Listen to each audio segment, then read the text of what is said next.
Halo teman-teman semua, perkenalkan nama saya Muhammad Idrif Gastiadi Rizal Basit dengan NIM C140124171. Di sini saya akan membuat video recap dari peraturan undang-undang saya lakuin selama sesi UTS. Yang merah, nah Ya ini tuh nih Gonata ini. ngejahitnya jangan terlalu.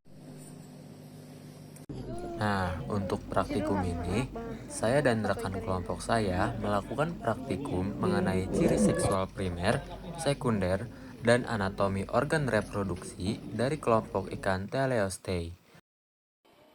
Ciri seksual primer adalah kelompok organ tubuh bagian dalam yang fungsinya berkaitan langsung dengan kegiatan reproduksi ikan.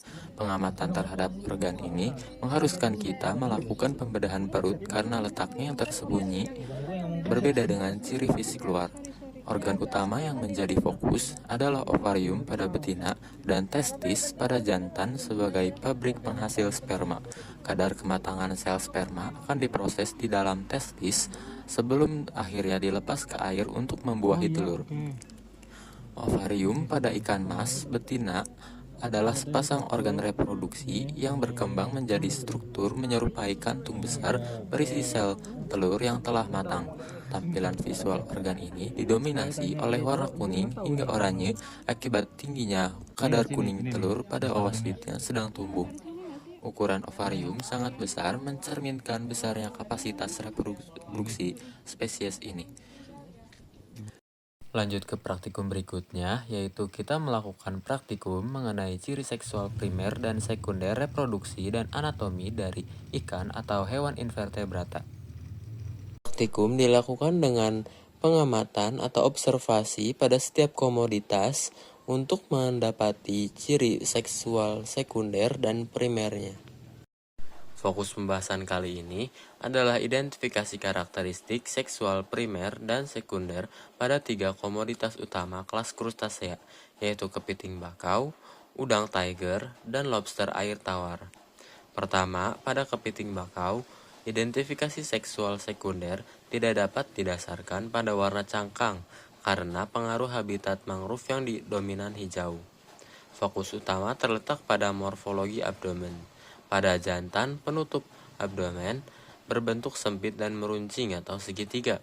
Sebaliknya, pada betina, abdomen melebar dan membulat seperti kubah untuk melindungi telur. Selain itu, dimensi celiped atau capit jantan secara signifikan lebih panjang dan besar dibandingkan betina. Kedua, pada udang tiger.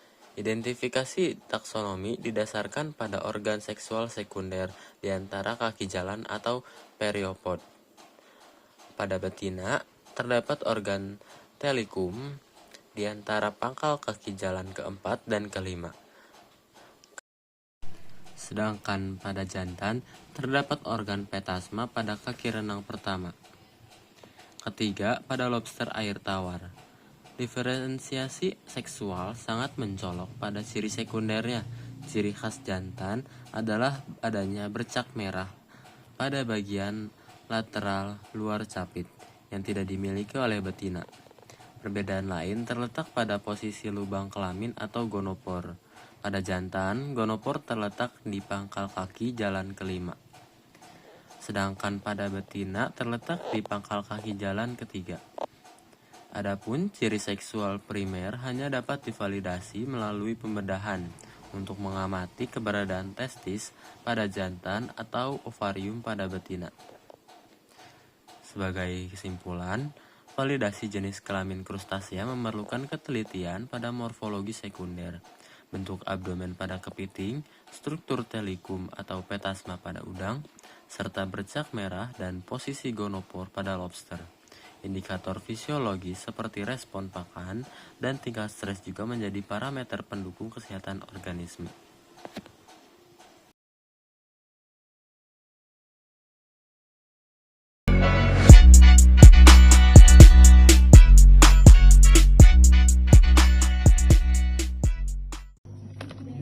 praktikum berikutnya yaitu mengenai perkembangan gonad dan gambaran histologis atau seluler organ reproduksi ikan, tepatnya pada ikan lele dan ikan mas. Pada praktikum kali ini, ada dua metode yang dilakukan. Yang pertama, yaitu kanulasi. Prosedur dilakukan pada betina melalui metode kanulasi dengan selang kateter yang berdiameter kurang lebih 1 mm dimasukkan melalui lubang urogenital hingga kedalaman 5-10 cm, lalu dihisap dan ditarik pelan. Yang kedua, yaitu metode diseksi atau pembedahan. Pembedahan dilakukan guna menetapkan TKG, diawali dengan memosisikan sampel ikan di atas bak preparat, di mana bagian kepala wajib diatur menghadap ke arah kiri. Teknik penyayatan dinding perut dilakukan secara hati-hati, mulai dari lubang anus, bergerak menyusuri bagian ventral, hingga mencapai batas belakang kepala. Pada ikan lele, fase pematangan atau maturing stage masih menjadi status reproduksi bagi calon induk berumur 4 bulan karena oosit intraovariannya didominasi oleh tipe yang belum berkuning telur. Kondisi matang gonad secara teknis belum tercapai pada usia ini. Tanda-tanda awal kematangan gonad pada lele, baik jantan maupun betina, baru mulai terdeteksi saat memasuki umur 5 bulan. Oosit matang dengan granula kuning telur sudah mendominasi isi ovarium betina pada tahap ini. Status matang gonad atau ripe pada betina disematkan ketika oosit intraovarian tertua telah terisi penuh kuning telur.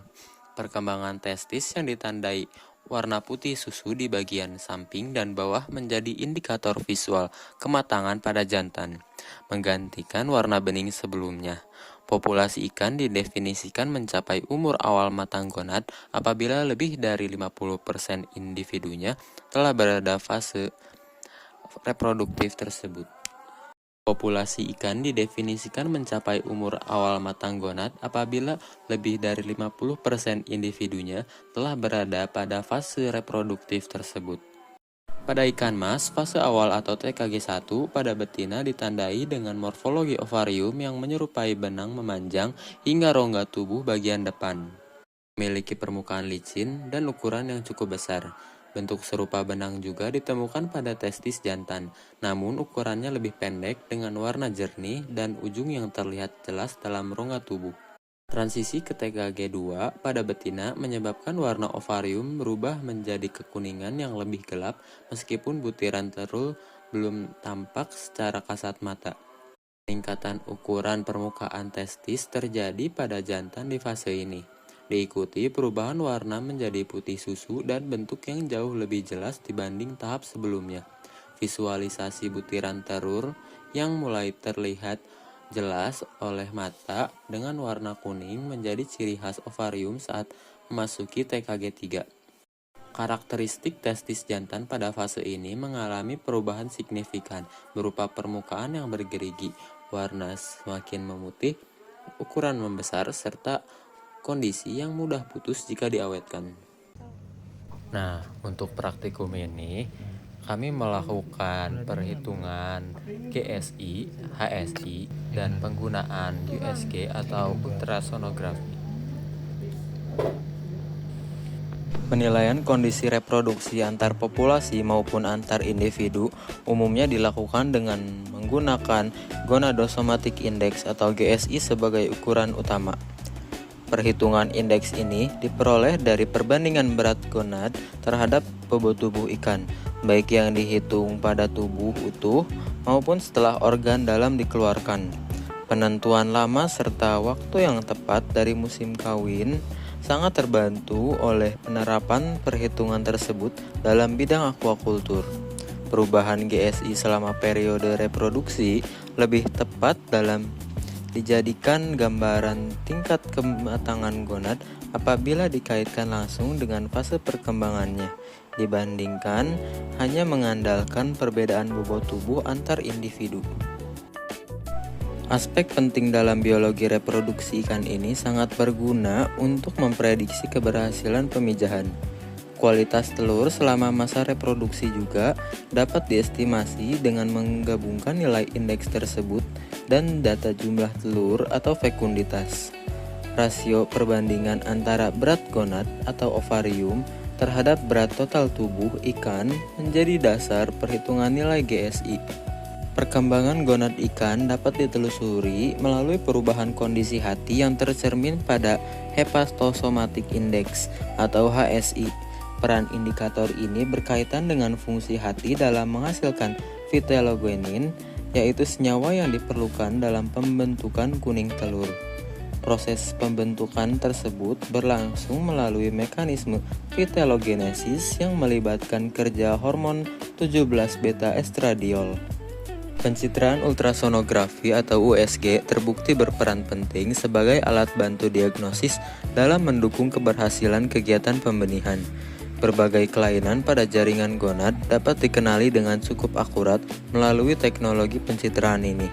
Metode pengamatan konvensional yang hanya mengandalkan ciri kelamin sekunder seringkali tidak mampu mendeteksi adanya gangguan biologis tersebut. Metode USG memungkinkan penilaian kematangan reproduksi pada ikan dilakukan secara langsung, cepat, dan tanpa menyebabkan luka, serta bersifat non-invasif. Lanjut, pada praktikum ini, kami melakukan praktikum mengenai fekunditas dan sebaran diameter telur. Istilah fekunditas merujuk pada jumlah telur yang dihasilkan oleh seekor betina selama satu periode pemijahan. Parameter ini menjadi salah satu indikator penting untuk memahami kapasitas reproduksi suatu populasi. Karena berkaitan langsung dengan keberlanjutan populasi, fekunditas sering dijadikan dasar dalam penyusunan strategi pengelolaan sumber daya perikanan. Fekunditas pada dasarnya menggambarkan seberapa besar potensi reproduktif yang dimiliki oleh kelompok ikan tertentu, yang diukur dari banyaknya telur yang dikeluarkan oleh individu betina. Lalu selanjutnya ada diameter telur. Ukuran diameter telur pada ikan dapat mencerminkan kondisi fekunditas yang dimiliki oleh individu betina. Produksi telur dalam jumlah tinggi umumnya berkaitan dengan ukuran telur yang lebih kecil, sedangkan telur yang berukuran besar biasanya dihasilkan dalam jumlah yang lebih sedikit. Pola ini menunjukkan adanya hubungan terbalik antara banyaknya telur yang dihasilkan dan ukuran diameter telur. Pengamatan diameter telur dilakukan dengan menentukan ukuran garis tengah telur dengan melalui bantuan mikroskop. Pengukuran tersebut menggunakan mikrometer berskala yang telah dikalibrasi sebelumnya agar hasil yang diperoleh lebih akurat. Data mengenai variasi ukuran diameter telur juga dapat digunakan untuk memahami pola reproduksi yang dimiliki oleh suatu jenis ikan. Pola ini membantu mengidentifikasi apakah ikan tersebut melepaskan telur secara bertahap dalam satu musim pemijahan atau disebut juga partial spawner, atau mengeluarkan seluruh telurnya sekaligus dalam satu waktu pemijahan atau yang disebut juga dengan total spawner. Perhitungan jumlah telur atau fekunditas pada spesies ikan dapat dilakukan secara efisien melalui penerapan metode gravimetrik. Metode ini dimulai dengan penimbangan bobot gonad. Penimbangan massa total telur dilakukan menggunakan alat ukur presisi yang telah dikalibrasi. Selanjutnya, sebagian kecil massa telur diambil sebagai subsampel untuk dihitung jumlah butirannya secara manual. Estimasi fekunditas keseluruhan diperoleh dengan membagi jumlah telur dalam subsampel dengan bobot subsampel tersebut. Lalu hasilnya dikalikan dengan berat total oosit yang telah diketahui. Dibandingkan dengan teknik berbasis volume, pendekatan gravimetrik biasanya memiliki tingkat kesalahan yang lebih rendah karena risiko kesalahan pengamat saat membaca skala cairan bisa dikurangi.